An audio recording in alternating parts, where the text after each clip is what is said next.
اگر کوئی آدمی بیل یا بھیڑ چرا لے اور اسے ذبح کر دے یا بیچ ڈالے تو وہ ایک بیل کے بدلے 5 بیل اور ایک بھیڑ کے بدلے 4 بھیڑیں بھرے۔ اگر چور سیندھ مارتے ہوئے پکڑا جائے اور اس پر ایسی مار پڑے کہ وہ مر جائے تو اس کے خون کا کوئی جرم نہیں۔ اگر سورج نکل چکے تو اس کا خون جرم ہوگا، بلکہ اسے نقصان بھرنا پڑے گا، اور اگر اس کے پاس کچھ نہ ہو تو وہ چوری کے لیے بیچا جائے۔ اگر چوری کا مال اس کے پاس جیتا ملے، خواہ وہ بیل ہو یا گدھا یا بھیڑ، تو وہ اس کا دونا بھر دے۔ اگر کوئی آدمی کسی کھیت یا تاکستان کو کھلوا دے اور اپنے جانور کو چھوڑ دے کہ وہ دوسرے کے کھیت کو چرا لے، تو اپنے کھیت یا تاکستان کی اچھی سے اچھی پیداوار میں سے اس کا معاوضہ دے۔ اگر آگ بھڑکے اور کانٹوں میں لگ جائے اور اناج کے ڈھیر یا کھڑی فصل یا کھیت کو جلا کر بھسم کر دے تو جس نے آگ جلائی ہو وہ ضرور معاوضہ دے۔ اگر کوئی اپنے ہمسائے کو نقد یا جنس رکھنے کو دے اور وہ اس شخص کے گھر سے چوری ہو جائے تو اگر چور پکڑا جائے تو دونا اس کو بھرنا پڑے گا، پر اگر چور پکڑا نہ جائے تو اس گھر کا مالک خدا کے آگے لایا جائے تاکہ معلوم ہو جائے کہ اس نے اپنے ہمسائے کے مال کو ہاتھ نہیں لگایا۔ ہر قسم کی خیانت کے معاملہ میں، خواہ بیل کا، خواہ گدھے یا بھیڑ یا کپڑے یا کسی اور کھوئی ہوئی چیز کا ہو، جس کی نسبت کوئی بول اٹھے کہ وہ چیز یہ ہے، تو فریقین کا مقدمہ خدا کے حضور لایا جائے، اور جسے خدا مجرم ٹھہرائے وہ اپنے ہمسایہ کو دونا بھر دے۔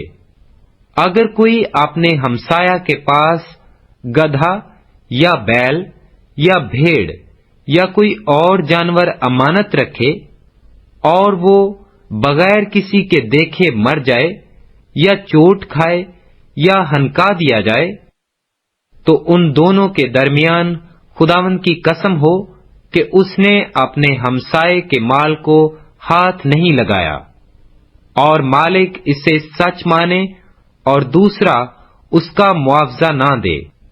پر اگر وہ اس کے پاس سے چوری ہو جائے تو وہ اس کے مالک کو معاوضہ دے، اور اگر اس کو کسی درندے نے پھاڑ ڈالا ہو تو وہ اس کو گواہی کے طور پر پیش کر دے اور پھاڑے ہوئے کا نقصان نہ بھرے۔ اگر کوئی شخص اپنے ہمسائے سے کوئی جانور عرائت لے اور وہ زخمی ہو جائے یا مر جائے اور مالک وہاں موجود نہ ہو تو وہ ضرور اس کا معاوضہ دے، پر اگر مالک ساتھ ہو تو اس کا نقصان نہ بھرے، اور اگر کرایہ کی ہوئی چیز ہو تو اس کا نقصان اس کے کرایہ میں آئے گا۔ اگر کوئی آدمی کسی کمواری کو جس کی نسبت نہ ہوئی ہو پھسلا کر اس سے مباشرت کرے تو وہ ضرور ہی اسے مہر دے کر اس سے بیاہ کرے، لیکن اگر اس کا باپ ہرگز راضی نہ ہو کہ اس لڑکی کو اسے دے تو وہ کمواریوں کے مہر کے موافق اسے نقدی دے۔ تو جادوگرنی کو جینے نہ دینا۔ جو کوئی کسی جانور سے مباشرت کرے وہ قطعی جان سے مارا جائے۔ جو کوئی واحد خداوند کو چھوڑ کر کسی اور معبود کے آگے قربانی چڑھائے وہ بالکل نابود کر دیا جائے۔ اور تو مسافر کو نہ تو ستانا نہ اس پر ستم کرنا، اس لیے کہ تم بھی ملک مصر میں مسافر تھے۔ تم کسی بیوہ یا یتیم لڑکے کو دکھ نہ دینا۔ اگر تو ان کو کسی طرح سے دکھ دے اور وہ مجھ سے فریاد کریں تو میں ضرور ان کی فریاد سنوں گا، اور میرا قہر بھڑکے گا اور میں تم کو تلوار سے مار ڈالوں گا، اور تمہاری بیویاں بیوہ اور تمہارے بچے یتیم ہو جائیں گے۔ اگر تو میرے لوگوں میں سے کسی محتاج کو جو تیرے پاس رہتا ہو کچھ قرض دے تو اس سے قرض خواہ کی طرح سلوک نہ کرنا اور نہ اس سے سود لینا۔ اگر تو کسی وقت اپنے ہمسائے کے کپڑے گرد رکھ بھی لے تو سورج کے ڈوبنے تک اس کو واپس کر دینا، کیونکہ فقط وہی اس کا ایک اوڑھنا ہے، اس کے جسم کا وہی لباس ہے، پھر وہ کیا اوڑھ کر سوئے گا؟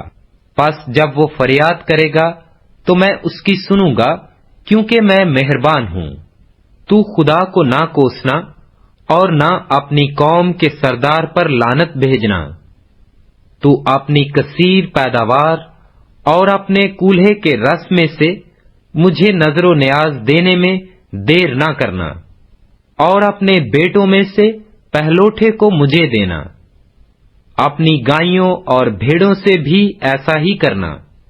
7 دن تک تو بچہ اپنی ماں کے ساتھ رہے، 8ویں دن تو اسے مجھ کو دینا، اور تم میرے لیے پاک آدمی ہونا۔ اسی سبب سے درندوں کے پھاڑے ہوئے جانور کا گوشت جو میدان میں پڑا ہوا ملے مت کھانا، تم اسے کتوں کے آگے پھینک دینا۔